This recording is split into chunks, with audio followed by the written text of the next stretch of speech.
एक व्यक्ति अपने फार्म हाउस पर कुछ मजदूरों को बुलवाता है और उनसे कहता है कि सेप्टिक टैंक खुदवाना है। ये मजदूर उसके फार्म हाउस में सेप्टिक टैंक खोदते हैं और जब खुदाई पूरी हो जाती है तो ये मजदूर अपना मजदूरी लेकर वहां से चले जाते हैं। जब रात होता है तो ये व्यक्ति अपने कार को उस गड्ढे के पास लाता है और उस कार के दरवाजे को खोलता है और उसमें से एक लड़की की लाश निकालता है और इस लाश को वो उस गड्ढे में डाल देता है और उस गड्ढे में ये दफन कर देता है। उस जगह को ये समतल कर देता है और समतल करने के बाद वहां पर ये घास लगा देता है ताकि किसी को इसके बारे में जानकारी न हो कि यहाँ पर कभी खुदाई की गई थी।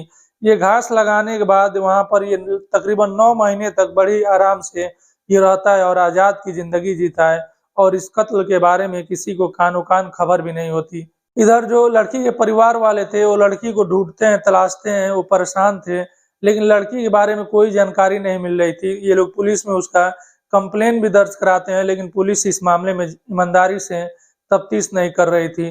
कुछ महीने गुजर जाते हैं और कुछ महीनों के बाद परिवार डिसाइड करता है कि अब जो राज्य के गृह मंत्री हैं उनसे मिला जाए और उनसे इसके बारे में शिकायत की जाए। परिवार वाले गृह मंत्री के पास पहुंचते हैं और उनको इस बारे में जानकारी देते हैं। फिर जब गृह मंत्री का प्रेशर पुलिस वालों पर पड़ता है तो पुलिस वाले अब तेजी दिखाते हैं और ईमानदारी से तफ्तीश चालू करते हैं। जब तफ्तीश चालू होती है तो बड़ी ही आसानी से ये जो कातिल था ये पकड़ा जाता है और जब इससे पूछताछ होती है तो एक बेहद ही खौफनाक और दर्दनाक कहानी निकलकर सामने आती है। नमस्कार, सलाम, सत श्री अकाल। मैं हूं मुस्तफा और आपका स्वागत है मेरे चैनल पर। आज जो मैं कहानी सुनाने जा रहा हूँ ये कहानी हरियाणा के सोनीपत से है। सोनीपत में एक जगह पड़ता है गुमड़ और इसी गुमड़ में एक लड़की रहती थी जिसका नाम था मोनिका। मोनिका अपने मौसी के घर रहती थी और ये मूल रूप से रहने वाली ये हरियाणा के ही रोहतक इलाके के मालंद गांव से थी और ये पढ़ाई के लिए गुमड़ में अपनी मौसी के वहां रह रही थी और वहीं से ये पढ़ाई कर रही थी और कोचिंग कर रही थी। इसके मौसी के घर एक व्यक्ति आता था, वो पड़ोसी ही था इसके मौसी का और उस व्यक्ति का नाम सुनील था और ये दूध लेने के लिए मोनिका के मौसी के घर आया करता था। चूंकि वो पड़ोसी था तो इन दोनों की भी मुलाकातें हुई और इन मुलाकातों में ये दोनों बातचीत करने लगे और सुनील और मोनिका की बातचीत धीरे धीरे दोस्ती में बदल गई और इनकी दोस्ती धीरे धीरे प्यार में बदल गया। चूंकि मोनिका को पढ़ाई करना था और यहाँ पर वो अपने मौसी के वहाँ कोचिंग कर रही थी और उसे कनाडा जाना था पढ़ाई के लिए। 5 जनवरी 2022 को मोनिका कनाडा चली जाती है पढ़ाई के लिए और तकरीबन 17 दिन ही गुजरे थे वहाँ कनाडा में कि तभी जो सुनील था वो मोनिका के पास फोन करता है और फिर ये वापस मोनिका को कनाडा से भारत बुला लेता है। जब मोनिका भारत आती है तो इसके बारे में मोनिका के परिवार वालों को और मोनिका के मौसी के घर वालों को किसी की ये जानकारी नहीं थी कि मोनिका भारत आ चुकी है।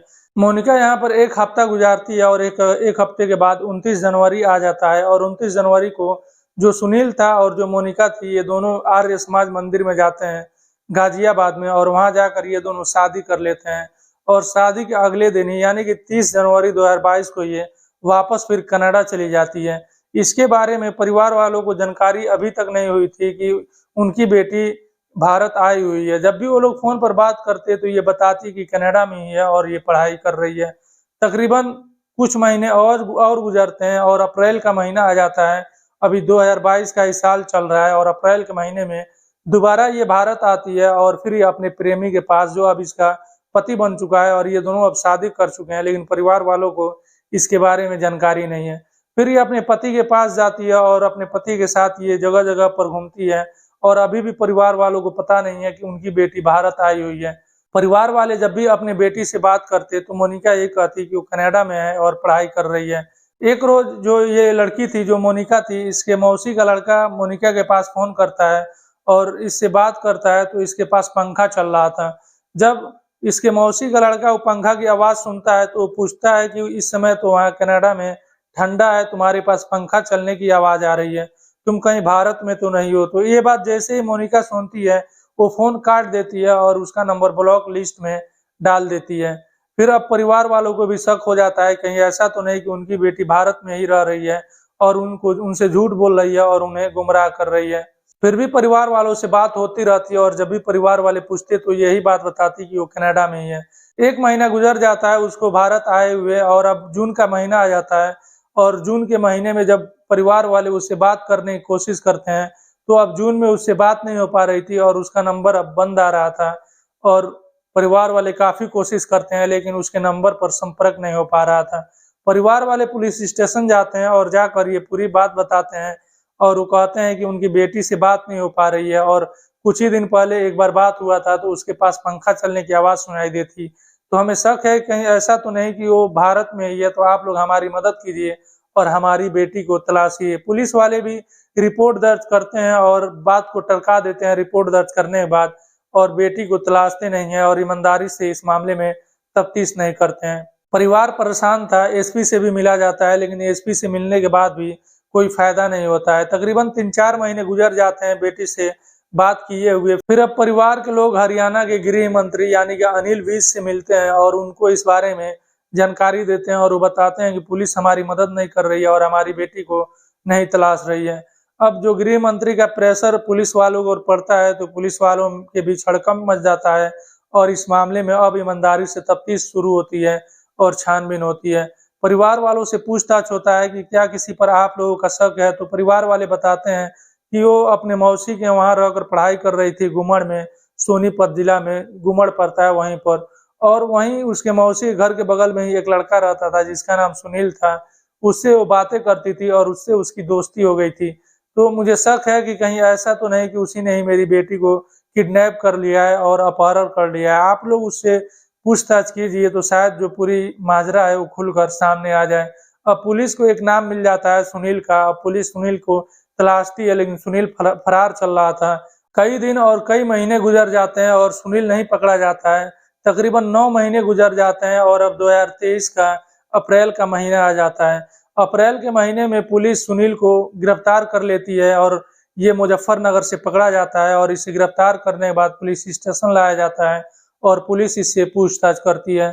जब पुलिस इससे पूछताछ करती है तो शुरू में तो ये पुलिस को गुमराह करने की कोशिश करता है, लेकिन जब पुलिस सख्त होती है तो ये टूट जाता है और जो पूरी कहानी थी पुलिस के सामने बयान कर देता है। ये बताता है कि हम दोनों आर्य समाज में शादी कर चुके थे और इसके बारे में उसके परिवार वाले यानी कि जो मोनिका के परिवार वाले थे उनको जानकारी नहीं थी, और यही बताता है कि वो बीच में 2 बार कनाडा से भी आ चुकी थी, लेकिन परिवार वालों को इसके बारे में भी वो जानकारी नहीं थी कि उनकी बेटी भारत में ही है। सुनील बताता है कि जब दोबारा मोनिका कनाडा से भारत आई अप्रैल के महीने में, तो हम दोनों काफी एक दूसरे के साथ समय बिता रहे थे और एक दूसरे के साथ रह रहे थे। सुनील बताता है कि मैंने ये मोनिका से दूसरी शादी की थी और पहले से मैं शादीशुदा था और 2 मेरे बच्चे भी थे। जब वो अप्रैल में वापस लौटी तो किसी बात को लेकर हम दोनों के बीच अब कहा-सुनी होने लगा और कहा-सुनी होते-होते हम दोनों में झगड़ा होने लगा। जून के महीने में मैं मोनिका को लेकर अपने फार्म हाउस पर जा रहा था। हम लोग रास्ते में थे, तभी हम दोनों के बीच में किसी बात को लेकर झगड़ा होने लगा। मैं नशे में था और मेरे साथ एक पिस्टल भी था और उस पिस्टल को मैंने निकाला और उसके सर में गोली मार दी। उसके सर में गोली लगते ही मैंने 2 गोली मारी थी और उसकी मौत कार में ही हो गई। जब उसकी मौत हुई तो कार को मैं फार्म हाउस में ले जाकर खड़ा कर दिया और ऊपर से मैं कवर डाल दिया उस कार के ऊपर और मजदूरों को बुलवाया अपने घर में, अपने फार्म हाउस में, और उनसे अपने फार्म हाउस में खुदवाई कराया, ये कहकर कि मुझे सेप्टिक टैंक बनवाना है। मजदूर वहां पर खुदाई करते हैं। जब खुदाई कंप्लीट हो जाती है, मजदूर अपनी मजदूरी लेकर चले जाते हैं और अब रात हो जाती है, तो मैं अपने कार को उस गड्ढे के पास लाता हूँ और उस गड्ढे में मोनिका की लाश को निकाल कर डाल देता हूँ और ऊपर से मिट्टी डालता हूँ और उसको उसी में दफन करने के बाद उस जगह को समतल करता हूँ और ऊपर से घास लगा देता हूँ ताकि इसके बारे में किसी को जानकारी न हो। जब ये बात बताता है पुलिस वालों से, तो पुलिस वाले सुनील को लेकर उस फार्म हाउस में पहुंचते हैं और वहां खुदाई करवाई जाती है। तो वहां से एक कंकाल मिलता है और इस कंकाल को जब पोस्टमार्टम के लिए भेजा जाता है तो पता चलता है कि सच में इसके सर में 2 गोली मारी गई थी और वहां से गोली के कुछ सिक्के बरामद होते हैं। दोस्तों, ये थी आज की कहानी जिसमें एक लड़की कनाडा गई हुई थी पढ़ने के लिए और वो कनाडा से 2 बार भारत आ जाती है, लेकिन परिवार वालों को इसके बारे में जानकारी नहीं हो पाती है और फिर इस लड़की का अंत बहुत ही दुखद होता है, जिसका भविष्य उज्जवल था, पढ़ाई कर रही थी और जिससे ये प्यार करती थी और बिना परिवार को बताए ये उससे शादी भी कर चुकी थी। वही व्यक्ति इसका जान ले लेता है और इसको मारकर मौत के घाट उतार देता है। दोस्तों, इस कहानी के बारे में आपकी क्या राय है, आप कमेंट बॉक्स में दे सकते हैं और आपसे रिक्वेस्ट है कि मेरा वीडियो लाइक कीजिए और चैनल को सब्सक्राइब करना मत भूलिएगा।